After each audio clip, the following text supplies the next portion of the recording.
오늘 말씀은 요한복음 8장 51절입니다. 요한복음 8장 51절 말씀 같이 봉독합니다. 진실로 진실로 너희에게 이르노니 사람이 내 말을 지키면 영원히 죽음을 보지 아니하리라. 한 번 더. 진실로 진실로 너희에게 이르노니 사람이 내 말을 지키면 영원히 죽음을 보지 아니하리라. 아멘.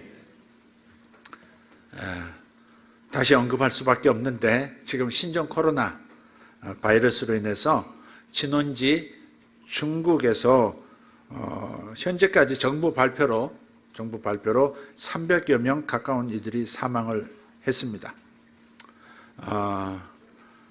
다른 어떤 보고들을 보면 또 유튜브라든지 이런 걸 보면 믿을 만한 어떤 이야기들인데 다른 폐렴으로 사망한 환자들이 그 병의 근원이 무엇인지, 무슨 병 때문에 폐렴이 발생했는지를 조사하지도 않은 채 확인 절차 없이 정해진 화장장에서 소각되고 있다는 그런 보고도 있습니다. 세계 30여 개국으로 전염된 것으로 알려졌죠. 그런데 미국에서 색다른 발표가 있었습니다. 올 한 해 동안에 독감으로 미국인 약 8천여 명 정도가 사망하게 될 것이다. 지금 이 신종 코로나 독감을 얘기하는 게 아니고 다른 일반 독감으로도 그렇게 죽는다는 얘기를 합니다. 그래서 뭐 그런 독감으로 저렇게 많이 죽는데 뭐 걱정할 게 뭐 있는가 이렇게 생각하는 분도 있고 함부로 대하는 분들도 있는 것 같은데 또 그것은 아니라고 생각합니다. 지금 감염에 대한 공포, 그러니까 감염으로 인해서 올 수 있는 죽음의 공포가 지구촌을 덮치고 있다. 이렇게 말해도 과언이 아닐 것 같습니다. 죽음을 포함한 것이 삶이죠. 삶은 죽음을 안고 태어나는 겁니다. 죽음은 삶의 일부분입니다. 그런데도 죽음은 항상 우리에게 낯설어요. 죽음이라는 단어를 언급하는 것, 사망이라는 단어가 불편한 것, 그것이 우리 마음의 이 감정이죠. 자, 오늘은 그럼에도 불구하고 죽음이라는, 사망이라는 주제를 나눠볼까 합니다. 오늘 제목이 사망을 보지 않을 사람들이니까 나쁜 얘기는 아니죠. 사망을 보지 않을 사람들입니다. 할렐루야. 살짝 눈으로만 쳐다보고 말하지 말고 사망을 보지 않을 분 좌우로 한번 보시길 바랍니다. 사망을 보지 않을 사람들입니다. 자, 두려움의 근원, 두려움의 본질을 제대로 알게 되면 두려움은 대부분 사라지고 마음의 자유가 임해요. 네, 본질을 이해하면 내가 왜 이렇게 불안하지? 내가 뭐 때문에 이렇게 찜찜하지? 어디서 온, 무슨 생각에서 온, 어떤 상황을 판단하는 데서 온 불안이고 두려움이지? 이걸 알고 나면 그것 때문에 내가 지금 나도 모르게 이렇게 약간 불안했구나, 근심했구나. 이걸 알게 되면 자유가 와요. 그것 때문에 이랬구나. 막연한 두려움, 막연한 근심은 뭐 떠나질 않아요. 그러나 본질을 제대로 파악하면 자유가 오고 평안이 오는 것입니다. 그런 의미에서 오늘 말씀의 목적지는 자유입니다. 오늘 말씀의 목표는 평안이지 사망이라는 두려움의 단어 그 자체에 있지 않습니다. 자, 그렇게 생각하시고 오늘 말씀을 나누기를 바랍니다. 성경을 보면 사망, 죽음이라는 단어가 종종 등장하죠. 구약에도 나타나고 신약에도 나타납니다. 그런데 신약에 나타난 사망의 진짜 본질이 무엇일까? 이것을 오늘 질문으로서 여러분에게 던지면서 답을 찾아볼까 하는 것입니다. 사망이라는 단어하고요, 음부라는 단어가 함께 나타나는 경우가 많습니다. 사망과 음부는 쌍둥이 같아요. 자, 근데 신약에 나타난 이 사망과 음부의 진짜 본질은 무엇일까 하는 것입니다. 우리가 요즘 나누고 있는 요한계시록 6장에는 네 마리의 말이 갑자기 등장을 하고요, 그 네 마리 말 위에 기사들이 타고 있다는 것입니다. 자, 그래서 네 마리 말과 그 말 위에 탄 기사들에 대한 사도 요한의 환상은 방금 던졌던 질문, 사망과 음부의 진짜 본질은 무엇일까 하는 이 질문에 대한 답, 질문에 대한 빛을 던져줍니다. 그 중에 네 번째 말을 탄 기사에 대해서 사도 요한은 이렇게 진술합니다. 요한계시록 6장 8절입니다. 이렇게 씁니다. 내가 보매 청황색 말이 나오는데 그 탄 자의 이름은 사망이니 음부가 그 뒤를 따르더라. 그들이 땅 4분의 1의 권세를 얻어 검과 흉년과 사망과 땅의 짐승들로서 죽이더라. 아멘. 이 구절로부터 알 수 있는 분명한 사실이 하나 있습니다. 이걸 여러분 눈치채셔야 합니다. 우리는 성경을 그냥 쑥쑥 읽어 나가버리고 깊이 생각 안 하는 습관이 있는데 좀 면밀하게 들여다보고 분명하게 개념 정리하고 갈 필요가 있습니다. 이 사망과 음부라는 단어가 사도 요한에게는 인격체로 계시가 되었다는 말입니다. 잘 보세요. 인격체만이 말을 탈 수 있고요. 인격체만이 이름을 가질 수 있고요. 인격체만이 첫 번째 인격체를 따라갈 수가 있는 겁니다. 사망 다음에 음부가 따라간다고 했죠. 지금 인격체로서 표현하고 있어요. 그 탄 자의 이름은 사망이니, 이름이 사망이에요. 사망이라는 이름을 가진 어떤 기수가 말을 타고 있는 겁니다. 그런데 그 뒤로 음부가 또한 그 뒤를 따르더라 그랬어요. 그리고 그들이라고 하는 단어로서 그들을 인격으로 표현하고 있는 겁니다. 따라서 이 구절은 성경에 게시된 사망과 음부의 본질에 대해서 빛을 던져주고 있는 것입니다. 보통 의미에서 사망이 뭡니까? 죽음이 뭡니까? 사망은 어떤 상태, 어떤 컨디션, 그러니까 어떤 형편을 지금 얘기하는 겁니다. 생명이 중지된 상황이고 결국 몸으로부터 영이 분리되면서 발생하는 경험, 그게 죽음이죠. 사람은 영으로서 마음이라는 기능을 가지고 몸 안에서 사는 존재라 했습니다. 그게 사람입니다. 사람의 본질은 영입니다. 이 영은 영원히 사는 존재예요.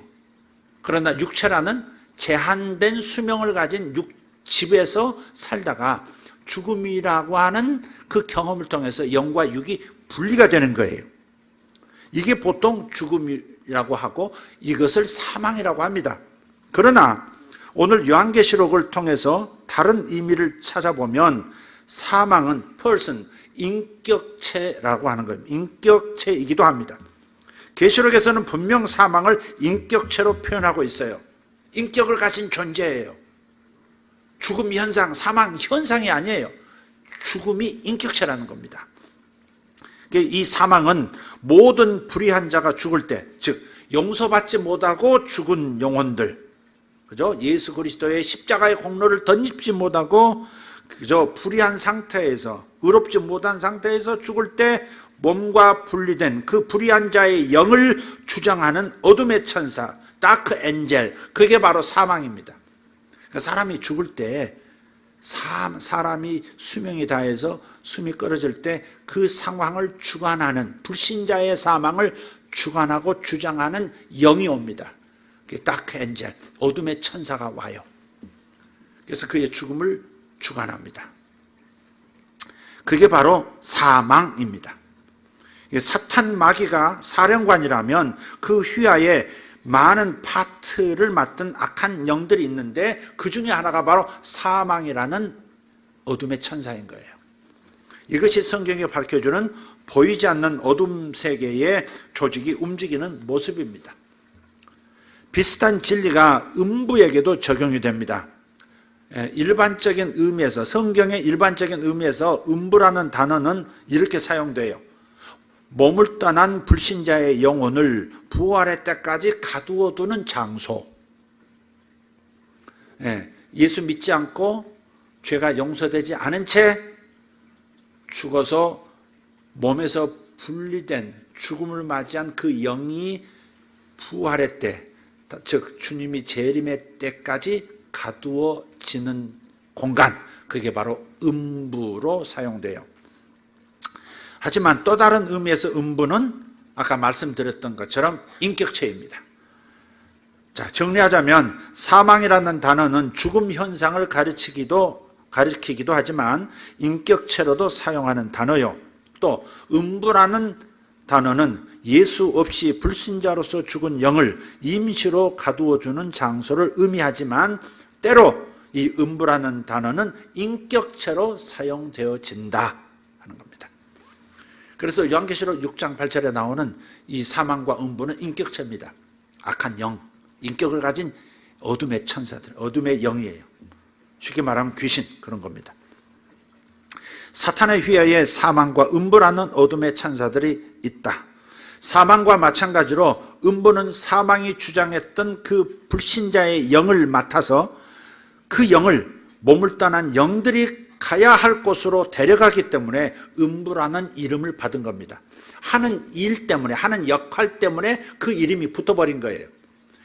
그 불신자가 죽어가는 과정을 주장하는 어둠의 천사, 그것은 사망이고, 죽은 다음 영이 빠져나오면 그 영이 가야 할 장소, 대기할 장소, 그 장소로 데려가서 관리하는 영, 그것을 음부라고 하는 거예요. 이해가 되셨으면 아멘 합시다. 따라서 사망과 음부 둘 다 인격체이면서 둘 다 사탄이 관리하는 지옥 왕국의 사자인 어둠의 천사들인 겁니다. 하지만 이 둘에는 차이도 있습니다. 이 차이를 좀 살펴볼 가 있는데 이미 말씀드렸지만, 우선 사망이라는 어둠의 천사가 믿음 없이 불의 가운데서 죽는 과정서부터 죽어서, 즉 영이 몸에서 분리되어 몸을 떠난 모든 영들을 주관하는 겁니다.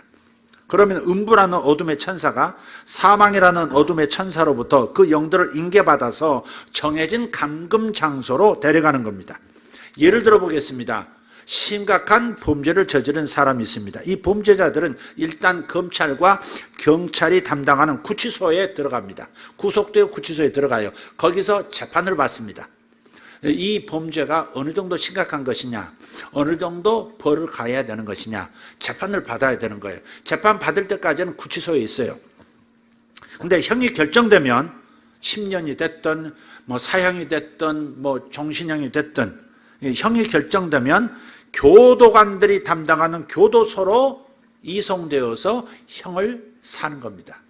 그래서 검찰과 경찰이 관할하는 구치소와 또 교도관들이 관할하는 교도소가 같은 범죄자를 다루는 것이지만 차이가 이렇게 있듯이, 사망은 죽음의 과정에서 관여하는 영이고, 그 다음 몸에서 완전히 분리되어 나온 불신자의 영혼을 데려가서 감금하는 일은 음부라는 영이 감당한다. 그래서 사도 요한은 사망과 음부, 사망이 먼저고요, 음부가 그 다음이라는 순서로 움직이는 것을 보았던 거예요. 사망이 먼저 역사하고 그 다음에 음부가 그 다음을 뒤처리한다. 다시 한번 말하자면 이 세상, 이 지상에서 사망이 불신자의 영을 주장하며 그 다음에는 음부가 인계받아서 그 영들을 음부라는 영의 감옥으로 데려가 가두는 역할을 하는 것입니다. 요한계시록에 나오는 이 장면은 오늘 본문인 예수님의 말씀을 정확하게 이해하도록 빛을 던져줍니다. 요한복음 8장 51절, 오늘 본문을 다시 한번 읽어보겠습니다. 이제 여러분이 좀 다르게 보일 거예요. 시작. 진실로 진실로 너희에게 이르노니 사람이 내 말을 지키면 영원히 죽음을 보지 아니하리라. 아멘. 여기서 영원히 죽음을 보지 아니하리라 하는 말을 이렇게 잘못 이해하는 사람이 있어요. 우리가 대부분 그렇게 이해해 왔어요. 여기서 예수님께서는 우리 신자들이 육신의 죽음을 경험하지 않을 것이라고 말씀하지 않았습니다. 예수 믿고 죽으면 아니지. 그 말이 안 된다. 예수를 믿으면 절대 안 죽어. 죽지 않아. 계속 살아. 그 말씀을 하신 게 아니라는 거예요. 영어로 굳이 표현한다면 동사와 명사가 see death. 그러니까 죽음을 눈으로 보지 않을 것이다. 그 말씀을 하신 거예요. 죽지 않는다가 아니라 죽음이라는 영을 너희들은 나를 믿고 내 말을 이 영생의 말씀을 지키는 자는 어떻게 된다고요? 죽음이라는 사망이라는 그 어둠의 천사를 보지 않게 될 것이다. 그 말이에요. 지금 이 말이. 사실 요한복음 8장 51절 전후를 읽어보면요, 아니 바리새인들 종교 지도자들이 예수님 향해서 너 귀신 들렸어? 너 귀신 들려서 그런 말 하는 거지? 귀신 들려서 병 고치는 거지? 지금 이 말을 공격을 하고 있었던 참에 예수님께서 대답을 그렇게 하신 거예요. 진실로 진실로. 주님의 말씀은 하나도 진실 아닌 게 없는데 진실로 진실로 이렇게 말씀하시는 것은 진짜 진짜 중요한 거야. 너희들 이거 깨닫지 못하면 바보야. 이런 얘기예요 지금. 내게 지금 귀신이 있다고? 진짜 너희들의 운명을 생각하면 내가 너희들이 지금 전하는 내가 바로 나를 믿으면 구원을 얻는다는 이 말을 너희들이 진짜 믿지 않으면 지키지 않으면 너희들은 어떻게 된다고요? 죽을 때 반드시 죽을 것인데 죽을 때 죽음의 영을 너를 음부로 데리고 인계에서 데리고 보낼 사망이라는 영을 안 보게 될 것이다 그 말이에요. 니들 나보고 귀신 들렸다고 그러지? 니들 봐 죽을 때 너희를 영원히 불못에 집어넣을 사망이라는 영이 너를 대기하고 있어. 이것들아. 지금 그렇게 얘기하시는 거예요. 이해되셨어요? 예, 그래서 예수님께서는 믿는 자들이 사망을 보지 않을까라고 하신 것이지 죽음을 경험하지 않을 것이라고 말씀하신 게 아니다 하는 겁니다. 예수님은 영과 몸의 분리로 인한 육신의 사망 상태를 언급하신 것이 분명히 아닙니다. 자, 사망을 보게 되는 것에 대해 말씀하신 것은 그 이름이 사망인 어둠의 천사라는 인격체를 보지 않게 될 것이라는 말씀이고 사망이라는 어둠의 천사를 보지 않게 되는 신자의 영은 음부라는 어둠의 천사도 따라서 보지 않게 될 것을 짐작할 수 있게 합니다. 예수님께서는 참된 신자의 믿음의 신자들의 영은 죽음을 맞이할 때 결코 이 두 영적 존재, 이 두 어둠의 천사인 사망과 음부의 지배 아래 들어가지 않을 것이라는 말씀을 약속하고 계시는 겁니다. 너 사망을 보지 않게 될 것이야. 너 음부도 따라서 보지 않게 될 것이야. 지금 그 말씀하고 계시는 거예요. 이게 얼마나 무서운 얘기인지 아십니까 지금? 제가 임종을 지켜본 목사니까 임종을 젊었을 때부터 지켜봤거든요. 저는 염도 해봤어요.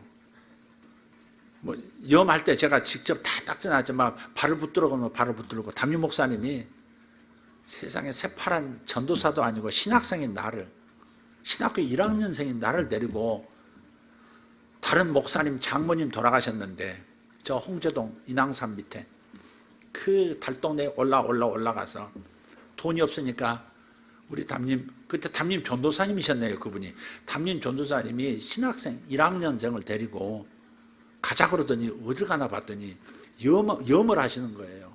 그 목사님의 장모님을 염하는데 다리 잡으려 했는데 딱 잡는데 약간 끈끈하기도 하고 뭐 창백한 다리를 잡고 이렇게 근데 약간 좀 이상한 느낌이 차갑고 막 좀 생고무 같은 느낌이랄까. 지금도 그 느낌이 있어요. 팔 잡아 손가락 펴 하면 손가락 펴고 말이죠. 다시는 그 경험을 하고 싶지 않은 그런 첫 번 경험인데요. 근데 이런 경우들이 있어요. 어떤 분은요 임정할 때 믿지 않는 분인데 제가 초대를 받았어요. 마지막에 지금 인사불성이시지만 그래도 이렇게 목사님 가셔가지고 좀 기도해 주시면 어떨까? 그래서 갔죠.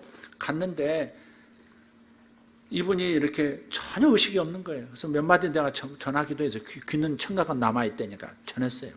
근데 어느 순간에 그냥 갑자기 제대로 말도 다 전하기도 전에 이분이 얼굴이 흑색이 새카맣게 변하더니요 막 말을 하시는 거예요. 무섭다. 무서운 게 나타나서 날 데리러 왔다는 거예요. 안 간다고 소리 지르는 거예요, 그분이. 그리고 돌아가셨어요. 근데 그 반대로요, 병중으로 고통을 겪으시긴 했지만, 그 마지막 임종의 순간에 편안해지시면서 온몸의 긴장도 쫙 풀어지고, 그게 역력해요. 얼굴에 빛이 이렇게 나면서, 천사가 왔다. 천사가 나를 데리러 왔다. 미소 지으며 돌아가시는 분도 있더라고요. 그 영과 육이 분리되는 순간이 참 어마어마한 영원을 결정하는 순간이잖아요. 그러니까 니들 나한테 귀신 들려서 어째서 막 잔소리 하는데 니들 죽음 앞에서 너희들이 어떤 영을 만나게 될지, 어디서 영혼을 보내게 될지 한번 생각해보고 내 말을 진정하게 받아들이고 믿어라 얘들아. 주는 그렇게 말씀하고 계셨던 것이죠. 이 본문의 말씀이 그런 거예요.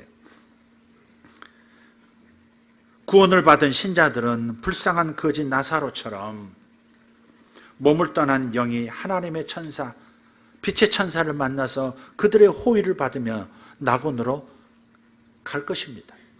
누가복음 16장 22절에서 24절을 한번 읽어보죠. 여러분 나사로 이야기 잘 아시죠? 한번 읽어보겠습니다. 자, 시작.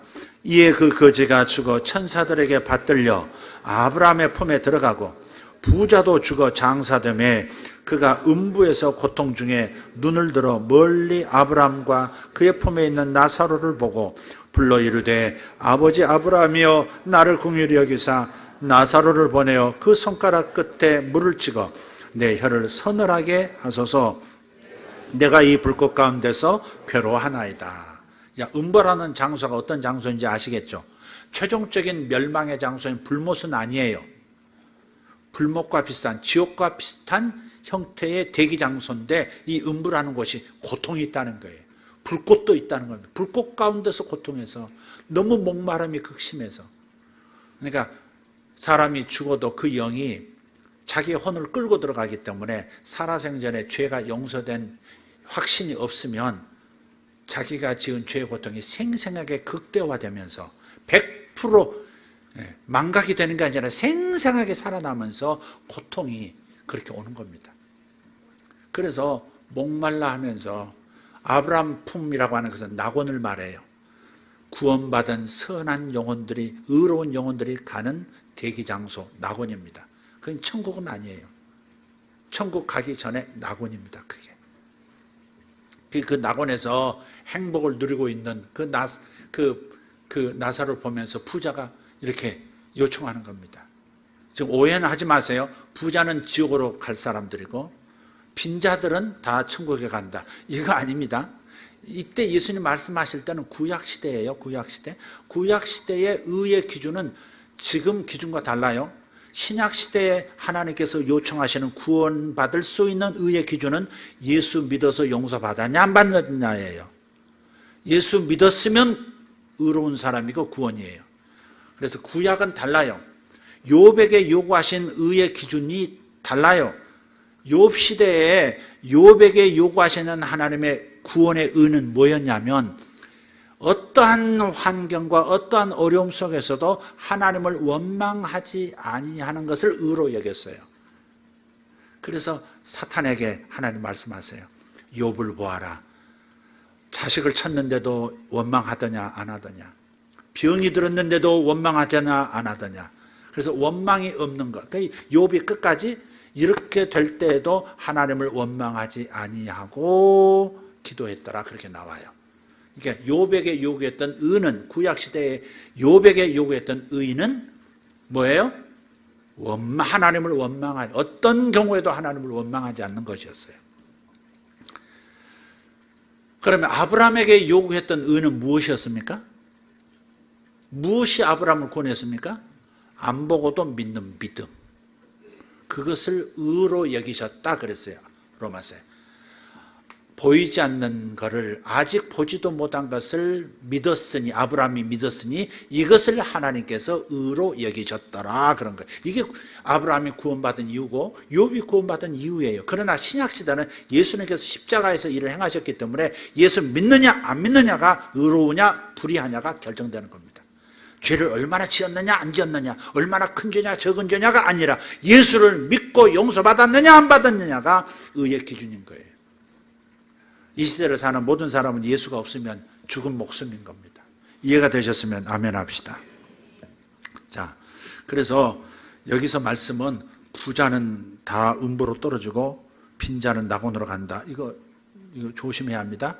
그게 아니라 어떤 상황에서 이 가난한 이 거지 나사로는 하나님의 의에 합격을 한 것이고, 부자는 비록 땅에서는 많이 누렸고 좋은 기회가 많았지만 하나님이 원하시는 의의 기준에 미치지 못한 거였어요. 그래서 음부로 떨어지고 하나는 낙원으로 간 겁니다. 어쨌든 거지 나사로는 천사들에게 받들렸다 그랬어요. 이에 그 거지가 죽어 천사들에게 받들려 그랬어요. 끌려가 그게 아니에요. 사망과 음부는 끌어갑니다. 이루어 있죠. 개끌듯 끌고 가는 거예요.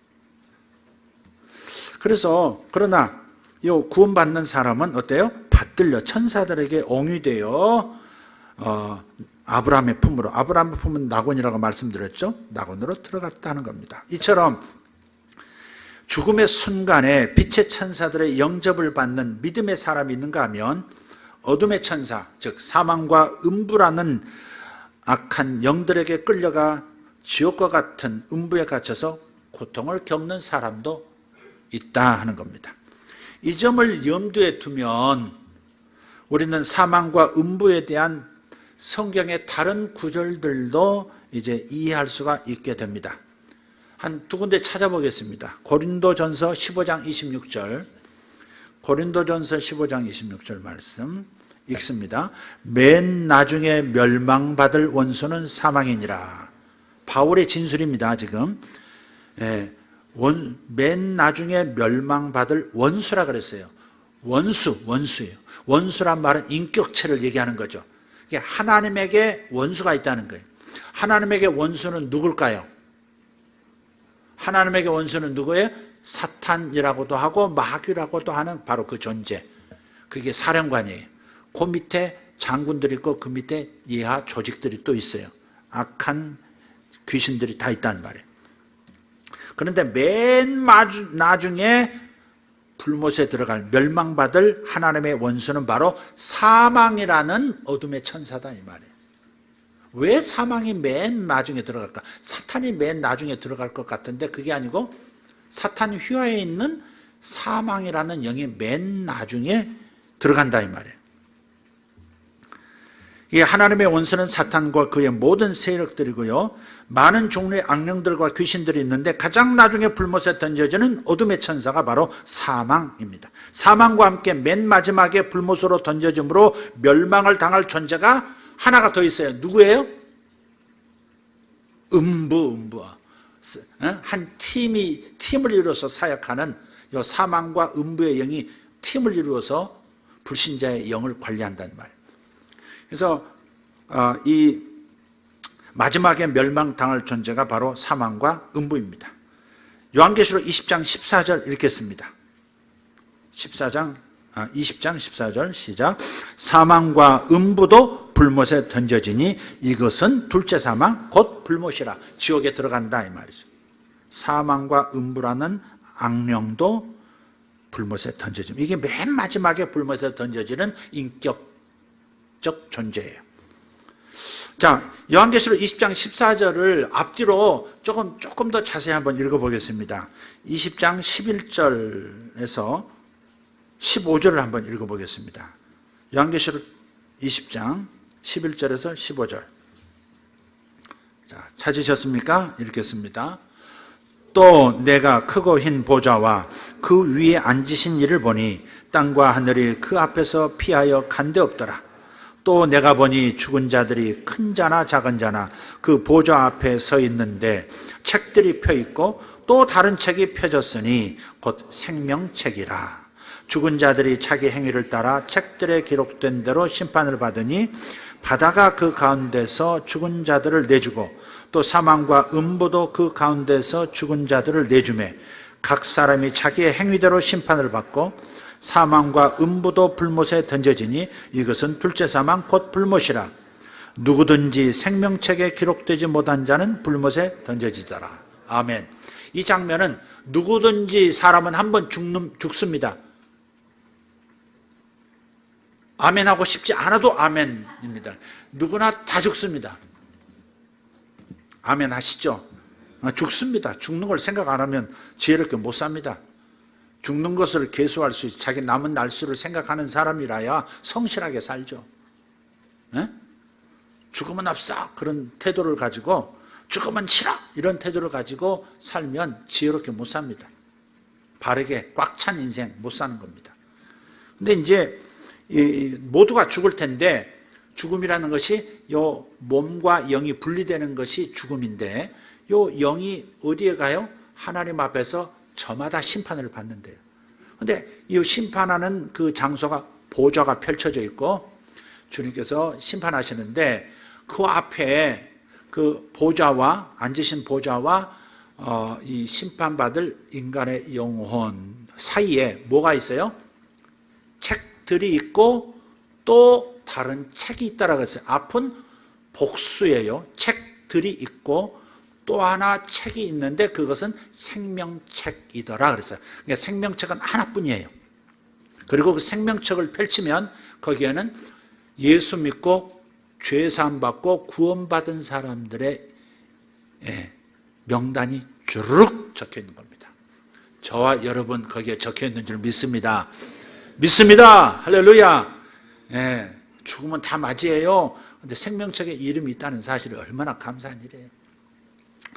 자, 그런데 요 다른 쪽에는 책들이 있다 그래서 그 책들이 뭐냐면 각각 사람들이 자기가 인생에서 살면서 품었던 생각, 했던 말, 했던 행동들, 선한 일보다, 선한 마음보다 죄된 생각이 많고 죄된 행위가 더 많았죠.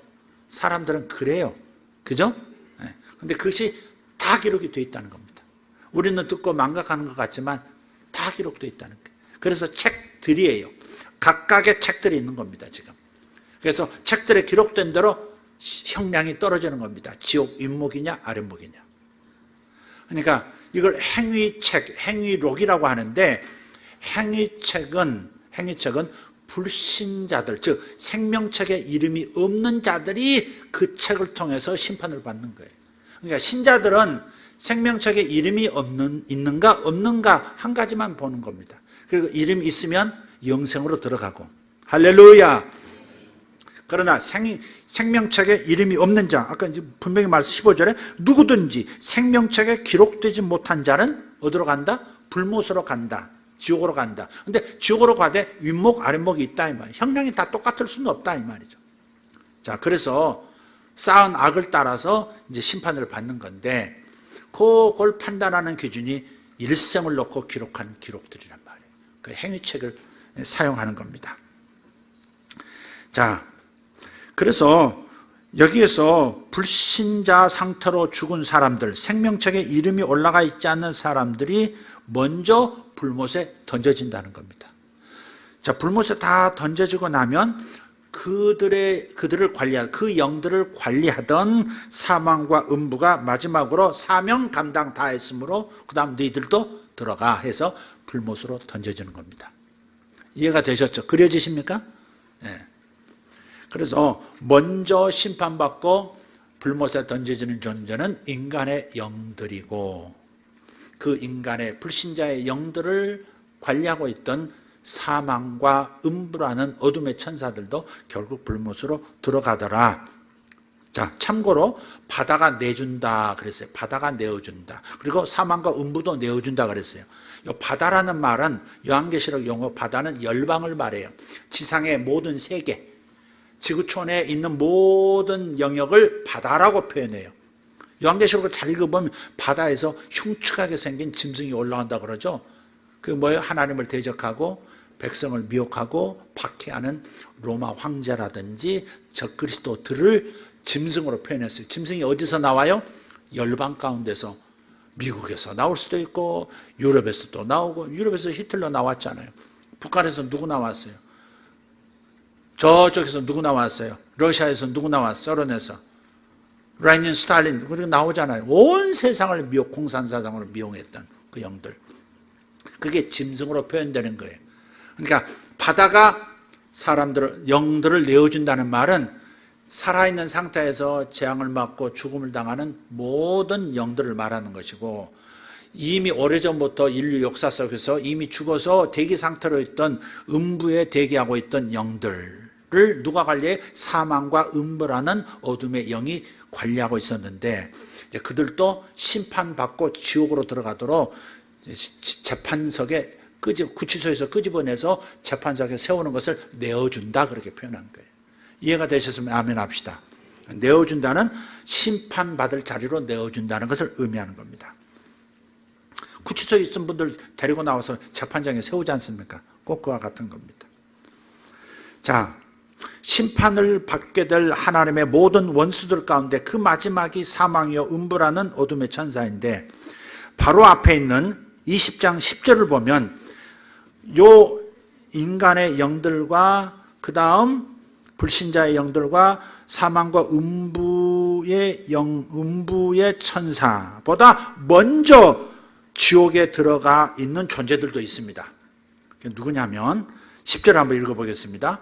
또 그들을 미혹하는 마귀가 불과 유황못에 던져지니 거기는 그 짐승과 거짓 선지자도 있어 세세토록 밤낮 괴로움을 받으리라. 예, 먼저 기독교를 박해했고 하나님을 대적했던 로마 황제들, 예? 그때 당시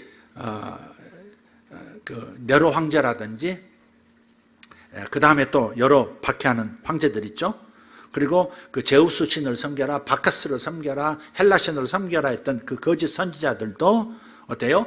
결국 불못에 떨어져 있는 것을 요한이 미리 본 겁니다. 그리고 나서 그 다음에 그들을 이용했던 마귀가, 사탄이 불못으로 떨어지고, 그 다음에 마지막 주님 재림하셔서 심판하실 때 모든 불신자의 영들을 전부 소환해서 심판하시고 불못으로 밀어넣은 다음에 그들을 관리하던 어둠의 천사인 사망과 음부도 불못에 던져 넣음으로써 최종적인 원수들이 제거가 되는 겁니다. 이 최종적인 심판의 행위로서 하나님의 원수들 가운데 마지막 원수가 하나님의 임재로부터 영원히 추방되는 것입니다.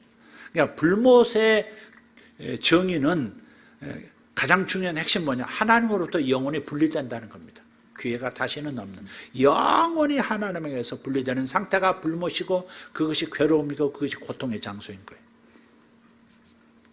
그래서 예수 믿는 것이 얼마나 행복하고 얼마나 복을 받은 건지, 돈 몇 푼에 울고 웃고 그럴 일이 아니고, 그것도 감사한 일이긴 하지만, 아무리 어려워도 아무리 힘들어도 고통이 있어도 내가 생명책의 이름이 기록되어서 이 무서운 행위록의 심판을 그대로 받지 않아도 된다고 하는 이 놀라운 사실 앞에 우리는 감격하고 감사하고 환호해야 할 줄 믿습니다.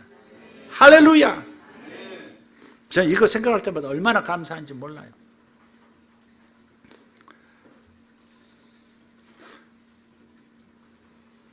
비록 무서운 박해 속에서 자신이 사랑하는 양들이 생명을 잃는 것을 지켜보던 사도 요한, 갑자기 소환해서 보여주시는 환상과 계시 속에서 장차 하나님께서 당신과 교회의 원수들에게 행하실 모든 일들을 알게 되면서 요한이 얼마나 큰 위로를 받았을까.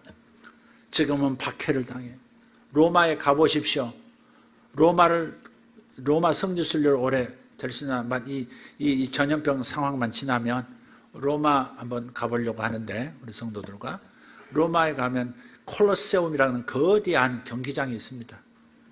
그때 당시 기술 수준으로 어떻게 저렇게 지었을까 싶은 어마어마하게 큰 경기장인데, 거기서 검투사들이 경기도 했고요. 뭐 죽을 때까지 싸우는 경기죠, 그건. 그리고 심지어 기독교인들이 사로잡혀서 거기서 사자밥이 되는 것을 관중들이 환호하면서 빵을 뜯어 먹으면서 포도주 마시면서 즐겼던 장소가 콜로세움입니다. 그리고 밤에는 이 환하게 불을 켜기 위해서 기독교인들을 역청, 콜탈 있잖아요. 아스팔트 재료에다 담궈가지고 거기다가 탁 장대에 세워가지고 불을 붙였습니다. 로마 시내의 가로등을 삼았어요. 어마어마한 박해를 받았죠. 그래서 이 크리스찬들이 하나님을 부인만 하면 살 수 있는데 부인을 안 하는 거예요. 부인할 수 없으니까. 예수는 나의 구세주요 주인이시라고 하는 고백을 철회할 수가 없으니까 그들이 피해서 지하로 다 들어갔습니다. 그래서 굴을 파고 또 굴을 파고. 여러분 보십시오. 처음에는 지하철이 한 개 노선만 필요하다고 해서 1계층을 팠지만 나중에 더 필요하니까 그 밑으로 더 뚫어가지고 그 2층을 파고 지하 3층을 파고 4층을 파고 그렇게 하지 않습니까? 서울 시내. 그런 것처럼 카타콤이요, 약 200년, 300년을 지하에서 숨어서 살다 보니까 거기서 태어나가서 거기서 결혼하고 거기서 자식을 낳고 거기서 다시 장사 지내고, 그래서 묘지도 있고 예배당도 있고 우물도 있고 학교도 있고, 로마 지하에 들어가면 거미줄처럼 엮여진 미로같이 생긴 카타콤이 있습니다. 그 카타콤이 200년, 300년을 박해받던 기독교인들이 들어가서 거기서 살고 거기서 죽어가던 곳이거든요. 그런 어마어마한 고통을 겪기 시작한 때에 사도 요한이 감옥에 갇혀서 반모라는 섬에 있으면서 내 교우들은 어떻게 됐을까? 내 성도들은 어떻게 됐을까? 막 생각하고 고민하고 눈물로 기도하던 차에 하나님께서 환상과 계시를 통해서 요한계시록을 보여주신 거지 않습니까? 근데 보니까 와, 로마 황제도 불못에 떨어지고 거짓 선지자들도 불못에 떨어지고 그를 이용했던 사탄도 결국 불못으로 들어가는 것을 보았고, 그리고 나중에 예수를 믿는 자는 생명책에 기록된 자기와 자기의 양들은 다 구원을 받지만 예수를 거절한 로마 제국의 수많은 영혼들은 결국 행위력에 따라서 지옥 불못으로 들어가는 것을 보았고, 그리고 마지막 죽음을 주관하고 있던 사망과 어둠이라는 어둠의 천사도 불못에 던져지는 이 광경을 보면서 요한은 와, 승리는 결국 우리의 것이구나, 하나님 살아계시구나, 하나님이 결국 우리를 위하시는 분이시구나, 역사의 주인은 하나님이시구나, 이것을 깨달으면서 위로를 얻고 소리를 치는 겁니다. 그래서 요한은 하나님의 계시를 경험하면서 행복했을 거예요. 이 책을 읽는 자와 듣는 자들과 지키는 자들은 복이 있도다, 그렇게 외친 겁니다. 그 요한계시록은 읽으면 읽을수록 신자들은 복이 되고 기쁨이 되고 만족이 되고 행복이 있고 할렐루야 평안이 오는 것입니다. 지금은 어려움을 겪고 박해를 겪지만 승리는 결국 우리의 것이다, 교회의 것이다, 하나님의 영광을 우리를 통해서 받고 계신다, 이 사실을 깨달으니까 이제 아무것도 두렵지 않게 된 것이죠. 자유가 온 것이에요. 중국 우한에서 출발한 이 전염병을 요한계시록 언어로 살펴본다면 이렇게 읽을 수 있을 겁니다. 6장에 청황색 말이 나타나는데 그 말을 탄 자의 이름이 사망이요 음부가 그 뒤를 따라 팀으로 역사하는 것을 알 수 있습니다. 그리고 요한계시록 6장 7절에서 11절에 기록된 말씀을 현 상황을 의식하면서 한번 읽을 필요가 있습니다. 한번 읽어보죠. 7절에서 8절까지만 읽겠습니다. 요한계시록 6장 7절 8절 시작.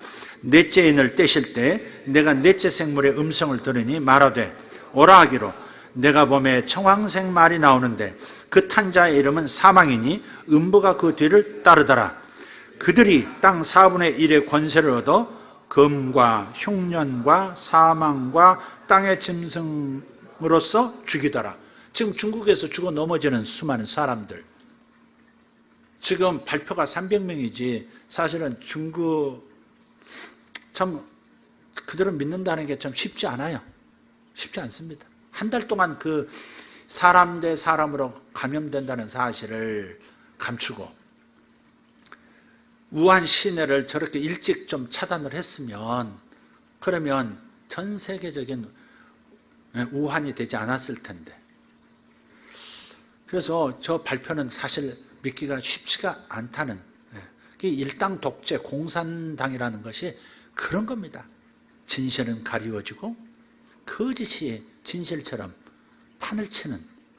그래서 정작 어려움을 겪으면 이 독재 정권이라는 것이 얼마나 큰 해악이라는 것을 알게 되는 거죠. 자, 한번 보시죠. 땅 4분의 1의 권세를 얻었다 그랬어요. 4분의 1을 처리할 수 있는 권세를 이 영이 받은 거예요. 그래서 뭘로 사람들을 죽이냐? 금으로써 죽이고 흉년으로써 죽이고 사망으로써 죽이고 땅의 짐승들로써 죽인다는 거예요. 지금 우한 그 바이러스 상황을 한번 대입해서 한번 통찰해 보십시다. 금으로 죽인다는 말은 자연사가 아닌 예기치 않은 죽음을 말합니다. 전쟁을 통해서 사람이 죽는다든지, 그냥 갑자기 살인 강도를 당한다든지, 교통사고를 당한다든지, 오만 가지 일로 있어서 죽는 것을 금이라고 얘기하는 겁니다. 그 다음 흉년으로도 죽인답니다. 경제적 어려움이 극심해지면 경제적 약자들부터 죽습니다. 홍수가 나도 가난한 사람들이 먼저 죽습니다. 그잖아요? 불이 어디서 일어나요? 가난한 사람들의 동네에서 먼저 일어나서 많은 사람이 피해를 입습니다. 그러니까 경제적 약자라는 것은 그냥 생명을 그냥 자신이 주관하지 못하고 그냥 내놓은 삶처럼 살아가는 상황을 연출하는 것이죠. 그 흉년이란 말은 경제적 어려움을 말하는 거예요. 지금 중국은 엄청난 경제적 어려움에 봉착할 것입니다. 상상할 수 없는, 그때 당시 사스 때문에도 중국 경제 2%가 뚝 떨어졌다 그러잖아요. 8% 성장이라면 2% 성장이 밑으로 쳐져버려. 8%에서 6%만 성장했다는 거 엄청난 일입니다. 그래서 경제적 어려움으로서 죽이고요. 그 다음 사망으로 오는 죽음은 귀신의 역사로 죽는 죽음입니다. 이상한 질병, 우울증에 걸려가지고 자살해 버린다든지 뭐 이런 거 있잖아요. 이런 이 사망으로서 죽이고요. 그 다음에 땅의 짐승들로서 죽이더라 그랬어요. 이 땅의 짐승, 지금 중국에서 일어나는 병의 출처를 어디라고 봅니까? 날짐승, 박쥐라고 보지 않습니까? 보셨습니까? 그 영상 여러분? 박쥐를 삶아가지고 박쥐 뜯어먹다 어떤 사람은 참 맛있게 먹고 어떤 사람은 숲까지 홀랑 마시는 여자도 있는가 하면 어떤 사람은 그냥 구역질 나서 고개를 돌리는 남자도 있고, 그 박쥐를 숙주로 하는 바이러스인데 박쥐에게만 있는 숙주인데 자꾸 인간이 접하고 자꾸 그걸 먹고 자꾸 이러다 보니까 그 바이러스가 인간 세포에 적응하는 변형을 가져버린 거죠. 그래서 땅의 짐승들, 박쥐를 숙주한 바이러스의 침입으로서도 죽임을 당하는 겁니다. 지금 이 초황색 말을 탄 자와 이 사망과 음부의 이야기는 지금 중국 상황과 별반 다르지 않습니다. 그래서 모든 시대, 16세기, 19세기에 들어섰던 이 엄청난 흑사병, 유럽 인구의 3분의 1을 몰살시키고 죽였던 그 흑사병도 뭐예요? 그때 당시 이 구절로 읽으면 다 해독이 되는 겁니다. 그러니까 요한계시록은 종말의 종말 때만 있는 일을 얘기한 게 아니라 예수님 오신 다음부터 지금까지, 예수님이 이 땅에 오셨던 2000년 전부터 주님 재림하실 때까지의 모든 상황 속에서 읽을 수 있는 책으로 주신 거예요. 어느 한 시점을 위해서만 주신 책이 아니다. 꼭 기억해야 합니다. 자, 정리합시다. 죄라고 하는 것은 그 자체 안에 스스로를 심판하는 어떤 장치가 내장되어 있습니다. 이게 하나님의 심판입니다. 하나님이 열받아가지고 막 중국을 내 패대기에 치고 지금 그러시는 게 아닙니다. 중국 내에 영적인 뿌리를 찾으면 중국에 있는 그 죄가, 그 죄 자체 안에서 스스로를 심판하는 어떤 장치에 의해서 지금 이런 어려움을 겪고 있는 겁니다. 그래서 죄를 지은 곳에는 사망 현상이 항상 따라옵니다. 죄의 삭은 사망이라 그랬지 않습니까? 죄의 삭은 사망이에요. 우리가 예수 믿고 영은 구원받고 100% 생명사기엔 성령으로 인침받았지만 자꾸 마음이 죄를 짓고 몸이 죄를 지으면 어떻게 돼요? 사망 현상을 우리가 겪습니다. 생각보다 일찍 죽을 수도 있고요. 어려움을 겪는 이유가, 구원받았는데도 어려움을 겪는 이유는 우리의 마음이 비뚤어져서 마음자리가 잘못되고 우리의 말과 우리의 행실이 잘못됐기 때문에 오는 어려움들입니다. 하나님이 나를 벌 주는 게 아니에요.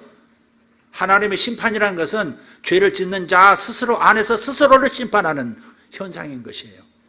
그래서 하나님께 원망하지 말라는 겁니다. 하나님 왜 나를 이긴 내 사업을 망하게 하십니까? 하나님 왜 내게 병을 주셨습니까? 이런 말 하지 말라고요.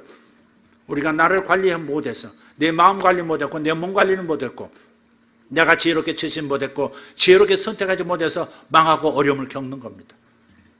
그러니까 하나님을 원망하지 마세요. 중국은 그동안 하나님 앞에서 많은 죄를 저질렀습니다. 각 나라마다 죄가 있지만 중국의 죄는 독특해요. 첫째, 하나님을 대놓고 대적한 죄가 그 어떤 나라들보다 크다는 사실입니다.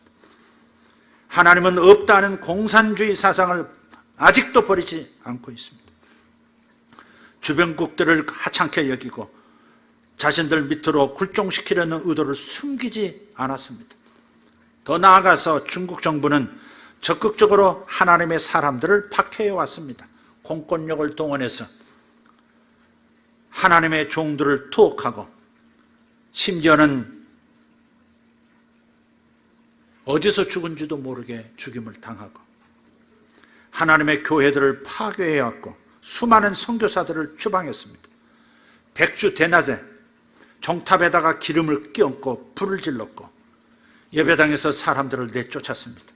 그 광경을 불어 생중계까지 함으로써 중국 내에 있는 모든 교회에 본을 보이려고 정부에 복종하라고 하는 그러한 메시지를 보냈던 정부가 중국 정부입니다. 아까 기도하실 때 공산 사상을 가지고 온 나라들을 속히 망하게 해달라고 기도하셨는데 조금 용어를 바꿨으면 좋겠어요. 나라가 망하면 안 됩니다. 북한이라는 나라가 망하면 안 됩니다. 중국이라는 나라가 망하면 안 됩니다. 정권이 바뀌어야 되는 것이고 정권이 회귀하든지 아니면 선수교체하든지 하는 것이죠. 정권이 망함으로써 나라가 바로 세워진다면 정권은 망해야 하는 것이죠.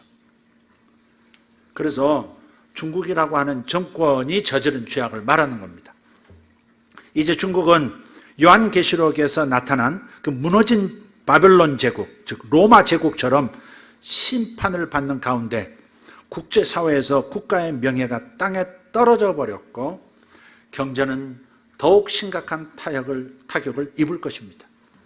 중국 혐오 어떤 현상이 많이 나다. 세계 곳곳에서 지금도 중국말 하면 공항에 아들 데리러 나갔다가 중국말 하면 조금 멀리 이렇게 한 2m 떨어져서 이렇게 지나가고 풀어놨던 마스크 다시 쓰고 저도 그래지더라고요. 아유, 왜 이렇게 중국이 이렇게 중국 사람들 많은 거야? 요 말이 이렇게 올라오더라고요. 말은 안 해도. 유난히 중국 사람이 많이, 중국, 샬라샬라가 많이 들리는 거예요. 자, 이게 얼마나 비참한 일입니까? 중국의 국가 명예가. 아니, 니들 때문에 우리 온 세계가 이렇게 고통을 겪어야 돼? 왜 거짓말을 해가지고, 왜 제대로 밝히지 않고, 왜 미리 준비하지 않아서? 사스 때도 그러더니 또 이렇게 세상을 난장판 만드는 거야. 이건 국가적 명예가 완전 땅에 떨어지는 겁니다. 그런 것들이 경쟁력이고 그런 것들이 경제와 연결되는 건데 어떻게 할 겁니까 이제? 그 짐승이 불못에 떨어지듯이 스스로 자신을 높인 권력의 주체가 그 힘을 잃게 될 겁니다. 보세요. 이것 때문에 일당 독재, 마오 시대로 돌아가려고 했던 시진핑의 권력은 심각한 타격을 입는 상황으로 갈 겁니다. 이제 그 적폐의 대상으로 그냥 코너에 몰리고 다 감옥으로 가고 사형을 당했던 그 다른 적대 세력들 있잖아요. 정치 세력들, 타자장, 공청단 할 것 없이 그들이 이 틈을 놓치겠습니까? 중국은 내분 상태 들어갈 것이고 내전 상태로 가지 않도록 하기 위해서 그래서 외부에 어떤 출구를 마련하는 정권의 액션이 있을 겁니다.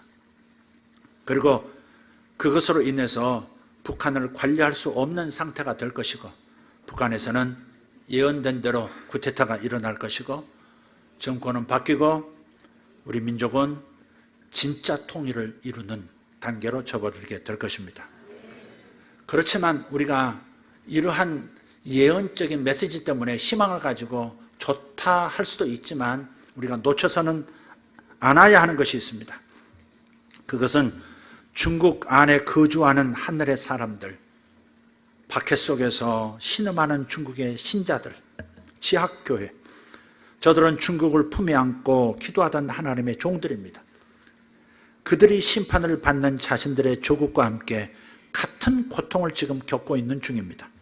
어쩌면 자기 동족들과 함께 크리스찬들조차도 전염병으로 죽음을 당하는 분들도 있을 수 있습니다. 그래서 우리는 저들을 위해서 심판이 길지 않도록 죄에 대한 자폭성 심판이 길지 않도록 하나님께 중보기도를 올려야 할 것입니다. 중국의 형제들 그리고 전염병의 두려움 속에서 신음하는 이 세계를 바라보면서 마땅히 당할 일을 당한 것이라 여기지 말고 우리는 왕같은 제사장으로 부름을 받았으니 중보기도를 통해서 이 상황이 길어지지 않도록 해야 할 책임이 있는 줄 믿습니다. 이번 기회에 중국 제대로 좀 망해라. 그런 분이 일어날지라도 이것은 자제해야 합니다. 옳지 않습니다. 우리는 하늘에 속한 하늘의 제사장들입니다.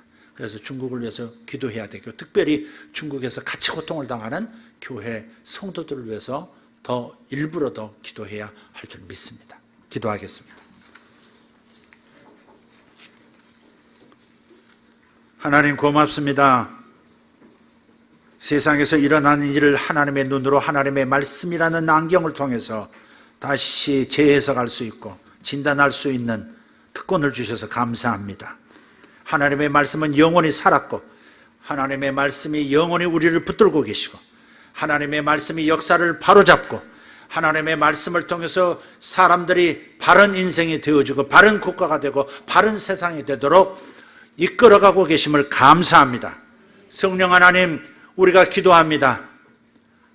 물을 내려 호주에 불을 꺼주셨듯 하나님 다시 한번 구합니다. 이 전염병을 퍼뜨리는 사망과 음부의 역사, 이 어둠의 천사들의 이 파괴하는 행동들을 이제는 멈추라고 말씀해 주시옵소서. 그리고 역사하는 선한 천사들, 빛의 천군 천사들을 보내셔서 중국을 자유케 해주시고 온 세계의 두려움을 주님께서 제거해 주시기를 원합니다. 살아계신 하나님, 이 일이 일어날 때까지, 현실이 될 때까지 우리 함께 기도하겠사오니 주여 우리를 사용하여 주시옵소서.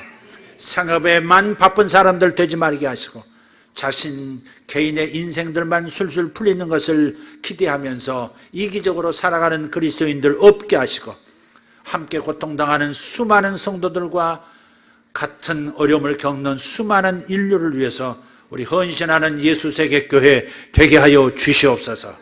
감사드리옵고 우리 주 예수 이름으로 기도하옵나이다. 아멘. 아멘.